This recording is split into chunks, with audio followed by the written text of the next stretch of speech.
Hello students, आज का जो हमारा टॉपिक है वो है सबसेट्स, सुपरसेट्स एंड प्रॉपर सबसेट्स। ठीक है, तो सबसे पहले हम ना सबसेट्स को डिफाइन करते हैं। सबसेट ऑफ ए सेट, इसको डिफाइन किया हमने। A set A is said to be the subset of B if each element of set A is also an element of B. एक capital set A B set का subset कहलाएगा जब A set के सारे elements B में present हो। ठीक है, if A is a subset of B we write as A is a subset of B. ठीक है, हम लोग लिखेंगे कैसे, ऐसे। ये देखो ए ऐसे करके एक सी को थोड़ा कंप्रेस फॉर्म में लिखेंगे और उसके बाद एक इक्वल डालेंगे और बी। तो ये क्या कहला रहा है, ये क्या बोल रहा है कि ए के एलिमेंट, ए सेट के सारे एलिमेंट बी में प्रेजेंट है। तो हम इसे क्या बोलेंगे, A is a subset of B. तो thus A is a subset of B if and only, इसे क्या बोलते हैं, इफ एंड ओनली इफ। अगर कोई एलिमेंट एक्स सेट ए में है तो वो इंप्लाई कर रहा है कि वो एक्स बी में भी है। क्यों? बिकॉज ए बी का सबसेट है। ए बी का सबसेट है तो ए के सारे एलिमेंट बी में प्रेजेंट है। तो अगर कोई भी एलिमेंट सेट ए में होगा तो वो एलिमेंट सेट बी में भी होगा। ठीक है, तो मैंने क्या बोला कि अगर ए सेट के सारे एलिमेंट सेट बी में है तो ए सेट बी सेट का सबसेट होगा, उसको हम ऐसे लिखेंगे। ठीक है, एक ऐसे कंप्रेस सी और नीचे इक्वल डाल देंगे। फॉर एग्जाम्पल देखो, हमारे पास एक सेट दे रखा है ए 1 2 3, एक बी सेट दे रखा है 2 3 5 1। तो यहाँ पे क्लियर है, ए सेट में क्या हमारे 1 एलिमेंट है, यहाँ भी 1 है, यहाँ 2 है, यहाँ भी 2 है, यहाँ 3 है, यहाँ भी 3 है। तो ए सेट के सारे एलिमेंट बी में प्रेजेंट है तो हमने क्या लिखा, A is a subset of B.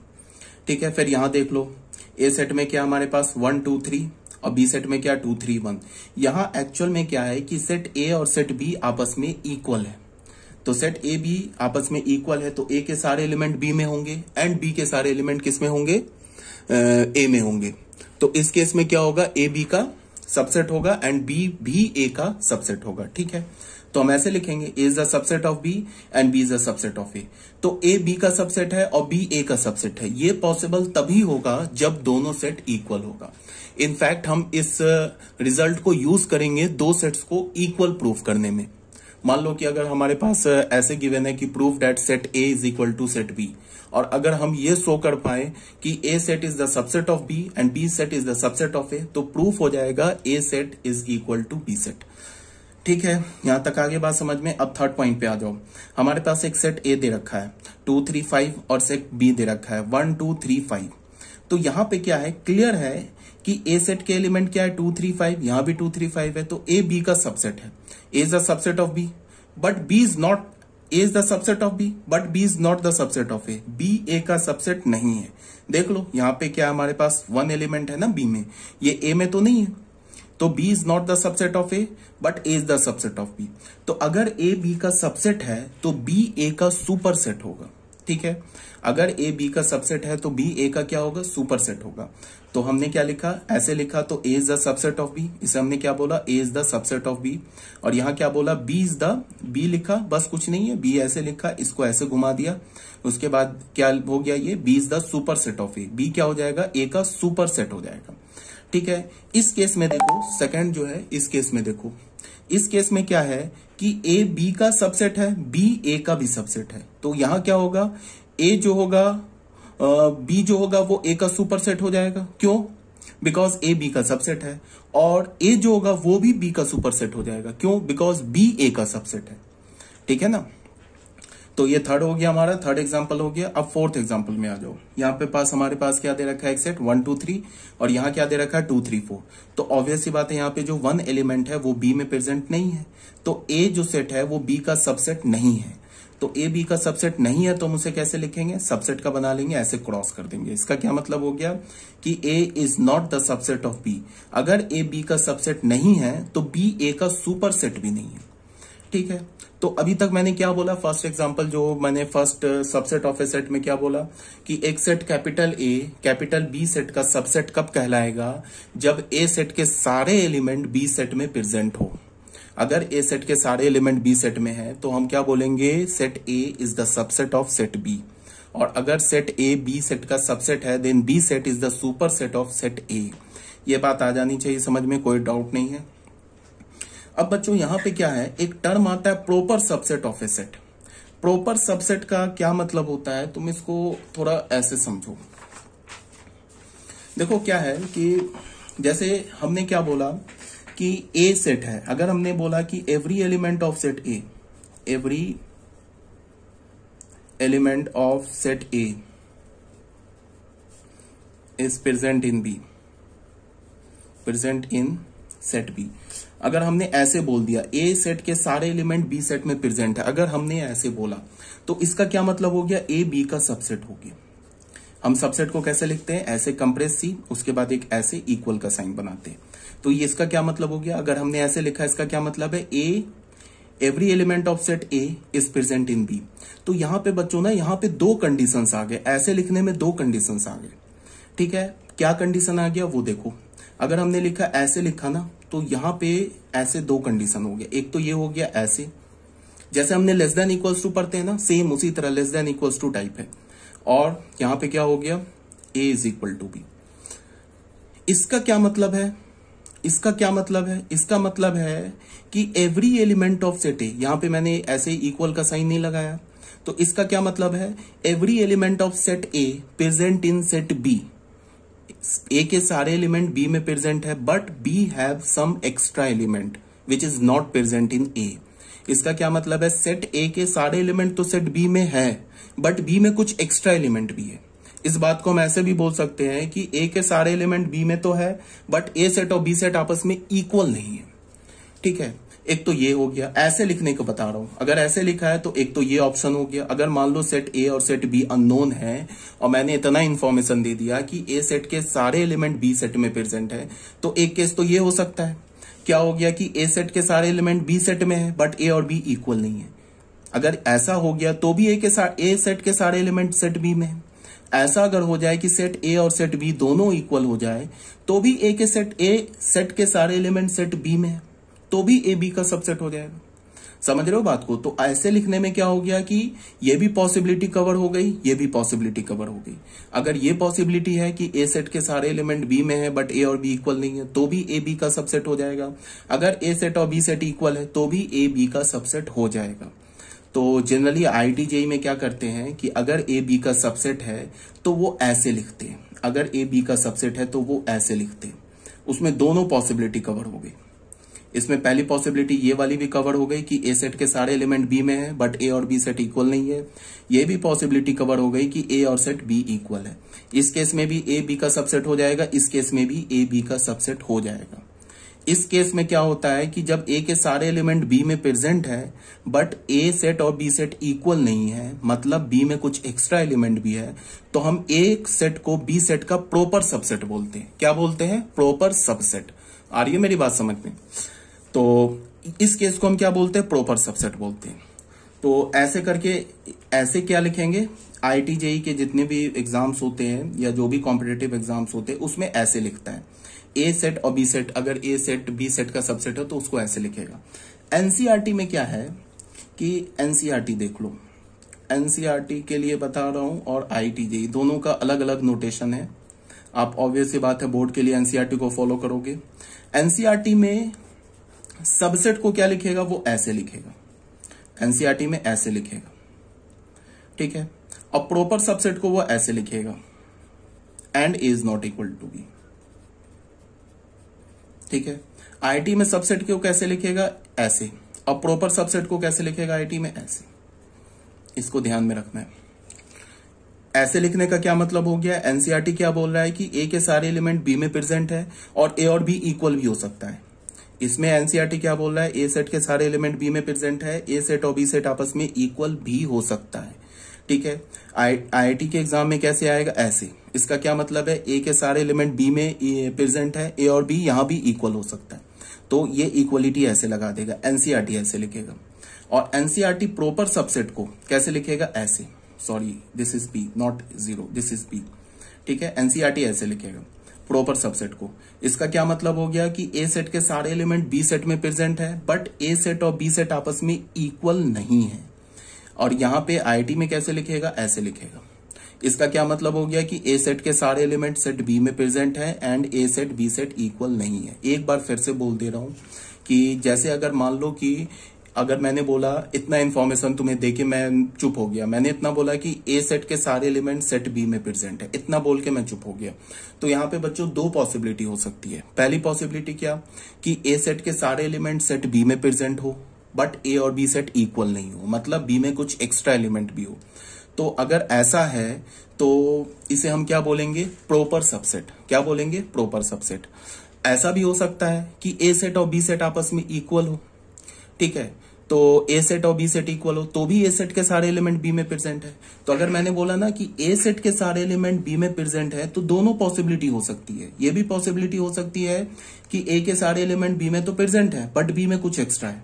ये भी पॉसिबिलिटी हो सकती है कि ए सेट और बी सेट आपस में इक्वल है। इन दोनों पॉसिबिलिटी को कंबाइन करके आईआईटी ऐसे लिखता है और एनसीईआरटी ऐसे लिखता है, ठीक है।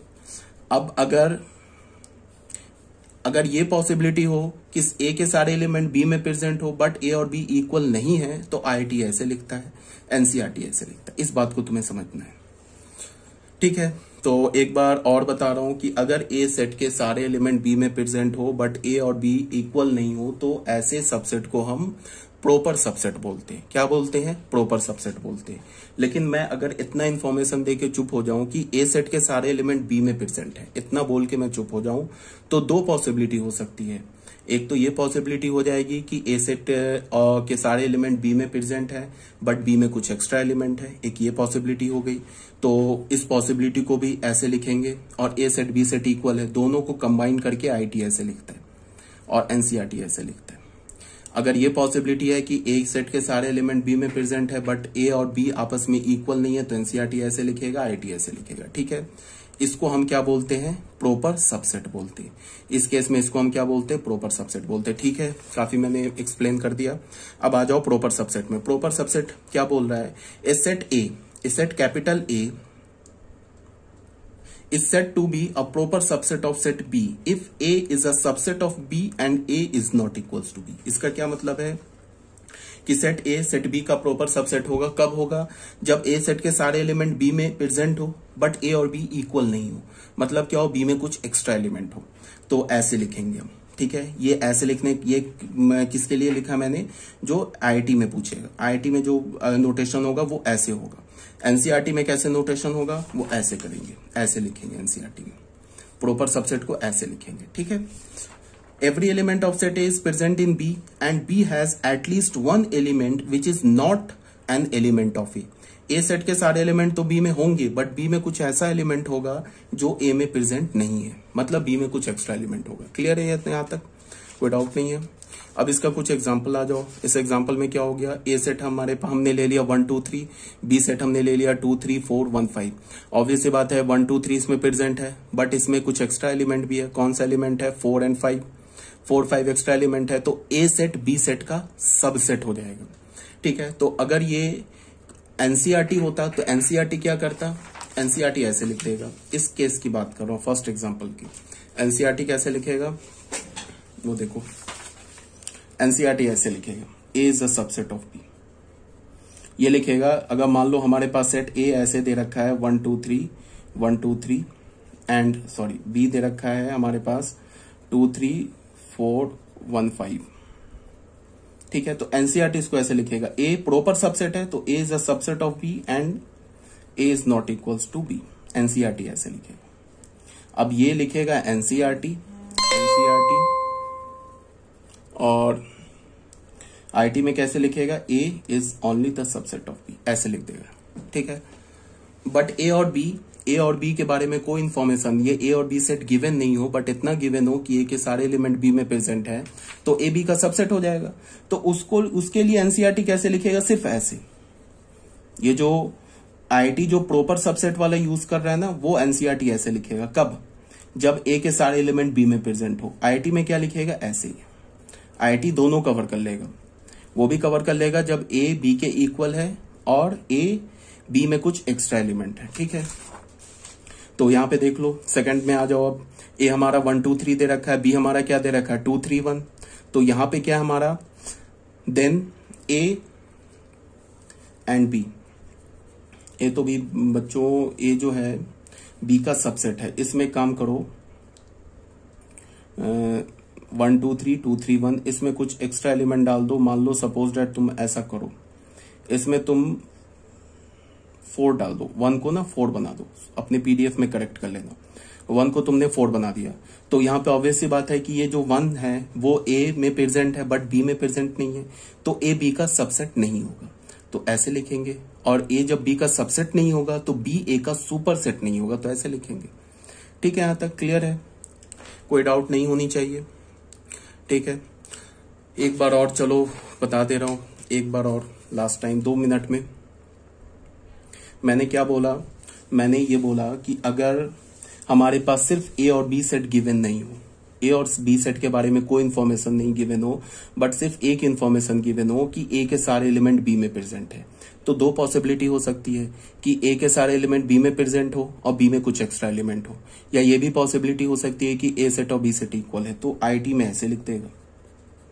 ठीक है, एनसीईआरटी ऐसे लिखेगा। अगर ये तुम्हें गिवन हो कि ए के सारे एलिमेंट बी में तो है बट बी में कुछ एक्स्ट्रा एलिमेंट है, तो आईटी ऐसे लिखेगा, एनसीईआरटी ऐसे लिखेगा, and is not equals to B. इस केस को और इस केस को हम क्या बोलते हैं, प्रॉपर सबसेट बोलते हैं। ठीक है, और इस केस को हम क्या बोलते हैं, इम्प्रॉपर सबसेट बोलते हैं। इम्प्रॉपर सबसेट में दोनों पॉसिबिलिटी आ सकती है। पहली पॉसिबिलिटी क्या कि ए के सारे एलिमेंट बी में प्रेजेंट हो और ए और बी सेट इक्वल हो, ये भी ए के सारे एलिमेंट बी में प्रेजेंट हो, बी में कुछ एक्स्ट्रा एलिमेंट हो, ये भी पॉसिबिलिटी आ सकती है। ये भी पॉसिबिलिटी आ सकती है कि ए के सारे एलिमेंट बी में प्रेजेंट हो और बी में कुछ एक्स्ट्रा एलिमेंट हो, ये दोनों पॉसिबिलिटी आ सकती है। किस केस में, इम्प्रॉपर सबसेट में। प्रॉपर सबसेट में सिर्फ एक ही पॉसिबिलिटी होगी कि ए के सारे एलिमेंट बी में प्रेजेंट है बट ए और बी सेट इक्वल नहीं है। ठीक है, अब आ जाओ बच्चों नोट 1 में। नोट 1 में क्या बोल रहा है कि सेट ऑफ जो नेचुरल नंबर होता है वो सेट ऑफ होल नंबर का प्रॉपर सबसेट होता है। क्यों प्रॉपर सबसेट होता है, बिकॉज हमें पता है ना कि होल नंबर में एक एक्स्ट्रा एलिमेंट है ना 0, जो नेचुरल नंबर में नहीं है, तो नेचुरल नंबर का सेट होल नंबर के सेट का प्रॉपर सबसेट होता है, तो हमने ऐसे लिख दिया। ठीक है, तो अगर तुम इसको सिर्फ इतने पार्ट को एनसीईआरटी के पॉइंट ऑफ व्यू से देखोगे तो अब इसमें क्या है कि इसमें तो सेट गिवन है ना, हमें सेट गिवन है। नेचुरल नंबर तो हमें पता है क्या होता है, होल नंबर तो हमें पता है, तो हमें ऑलरेडी पता है कि नेचुरल नंबर जो होगा वो होल नंबर का प्रॉपर सबसेट होगा, तो इक्वलिटी लगाने की जरूरत नहीं है। बट हमें नेचुरल नंबर और होल नंबर के सेट के बारे में कोई इन्फॉर्मेशन नहीं गिवन होता। हमें मान लो कि 2 रैंडम कोई भी सेट होता है एन एंड डब्ल्यू कोई रैंडम सेट होता है एन एंड डब्ल्यू, और इस 2 सेट के बारे में हमें नहीं पता है कि ये सेट क्या है, बट इतना पता होता है कि नेचुरल नंबर इस एन सेट के सारे एलिमेंट डब्ल्यू सेट में प्रेजेंट है। तो एनसीईआरटी कैसे लिखता, ऐसे लिखता। आईआईटी में कैसे लिखता, ऐसे लिखता। आईआईटी दोनों पॉसिबिलिटी कवर कर लेता। तो ये भी एनसीईआरटी में इम्प्रॉपर सबसेट लिखा है और आईआईटी के पॉइंट ऑफ व्यू से ये भी इम्प्रॉपर सबसेट लिखा है। ठीक है, बट हमें क्या पता है कि नेचुरल नंबर जो होता है वो होल नंबर का प्रॉपर सबसेट होता है। ठीक है, तो अगर एनसीईआरटी की बात करोगे तो एनसीईआरटी कैसे लिखेगा, इसे ऐसे, and n is not equals to w ऐसे लिखेगा। आईआईटी कैसे लिखेगा, सिर्फ इतना। ठीक है, आई होप ये आपको काफी मैंने स्ट्रेस दे दे के समझा दिया, अब कोई डाउट नहीं होनी चाहिए। तो ये मैं लिख रहा हूं, यहां देख लो। हमें नेचुरल नंबर होल नंबर तो पता ही ऑलरेडी क्या होता है, तो हमने क्या किया कि natural number is the proper subset of whole number. Again, whole number is the proper subset of integers, and integers is the proper subset of rational number, and rational number is the proper subset of real number. अब एक number आएगा complex number, इसको तुम 11th class में पढ़ोगे, 3rd या 4th chapter NCERT का। काफी इंटरेस्टिंग चैप्टर है, इसे हम इन डिटेल पढ़ेंगे। तो हमें ये पता है, या मैं उस चैप्टर में बताऊंगा कि every real number is a complex number. जितने भी रियल नंबर होते हैं ना वो सारे कॉम्प्लेक्स नंबर होते हैं, but every complex number is not a real number. तो रियल नंबर जो है ना वो कॉम्प्लेक्स नंबर का प्रॉपर सबसेट हो जाएगा। क्यों हो जाएगा, बिकॉज कॉम्प्लेक्स नंबर में ऐसे इनफाइनाइट नंबर्स हैं जो कि रियल नंबर नहीं है। तो क्या हो जाएगा, बट रियल नंबर सारे कॉम्प्लेक्स नंबर हैं। तो हमें क्या पता है कि real number is the proper subset of complex number, तो ऐसे लिख लिया हमने। फिर ये क्यू कंप्लीमेंट किसे रिप्रेजेंट करता है, इररेशनल नंबर को। तो irrational number is again the proper subset of real number. Clear है ये बात। अब आ जाओ थर्ड पॉइंट पे। थर्ड पॉइंट क्या बोल रहा है, alternate definition of equality of sets. इसमें क्या बोल रहा है कि two sets A and B are equal if A is a subset of B and B is a subset of A. अच्छा, मैं जो अभी यूज कर रहा हूं ना वो मैं कौन सा यूज कर रहा हूं, आईआईटी के पॉइंट ऑफ व्यू से लिख रहा हूं। ठीक है, एनसीईआरटी के पॉइंट ऑफ व्यू से नहीं लिख रहा हूं। तो मैंने यहां क्या बोला कि दो सेट ए और बी आपस में इक्वल होगा। कब होगा? जब ए सेट के सारे एलिमेंट बी में प्रेजेंट हो और बी के सेट के सारे एलिमेंट ए में प्रेजेंट हो। मतलब क्या हुआ? A set is the subset of B set and B set is the subset of A set. अगर ऐसा है तो ए सेट और बी सेट इक्वल हो जाएगा। इसको हम यूज करेंगे दो सेट को इक्वल प्रूफ करने में, इसको ध्यान में रखना, ठीक है। 10 ए सेट बी सेट के इक्वल होगा if and only if A is the subset of B and B is the subset of A. अगर एनसीईआरटी होता ना तो ये इक्वलिटी हटा देता, ठीक है, क्योंकि एनसीईआरटी ए सेट प्रॉपर सबसेट है और ए बी दोनों इक्वल है, उसको वो इक्वलिटी हटा के लिखता है, ठीक है।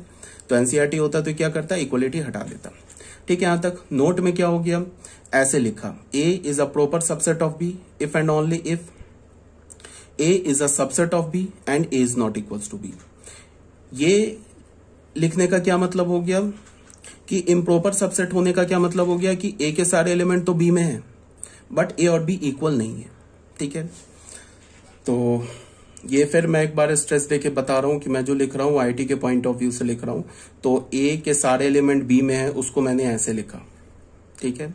अगर तुम एनसीईआरटी के पॉइंट ऑफ व्यू से देखोगे तो ये इक्वलिटी हटा देगा, ठीक है। अब आ जाओ बच्चों super set of A set. Set का सुपर सेट क्या होता है ये भी मैंने डिटेल ये बता रखा है अभी, फिर एक बार देख लो। A set capital A is set to be the super set of B set B if B is the subset of A.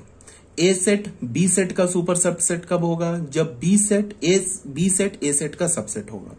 अगर ऐसे तुम देख लो, ए अगर बी का सबसेट है, ठीक है, अच्छा, A is a set to be the super set. A super set कब कहलाएगा? A is the subset of B. यहां पे क्या है, बी जो है इसको बी कर लो, B is the set to be the super set of set A if A is the subset of B. A क्या होगा? बी का सबसेट होगा, ठीक है। तो अगर ए बी का सबसेट है तो हम क्या बोलेंगे? बी ए का सुपर सेट है, ठीक है। अगर ए बी का सबसेट है तो ये फिर मैंने क्या लिखा है? आईटी के पॉइंट ऑफ व्यू से लिखा है। एनसीईआरटी होता तो क्या करता? इसे ये इक्वलिटी हटा देता, बिकॉज हमें क्या पता है कि बी जो सेट है ना is the super set of A if A is the subset of B. ये ए लिखा है बच्चों, ए बी का सबसेट है तो ए बी का सबसेट है तो इतना ही पता है ना कि एक सेट के सारे एलिमेंट बी में प्रेजेंट है।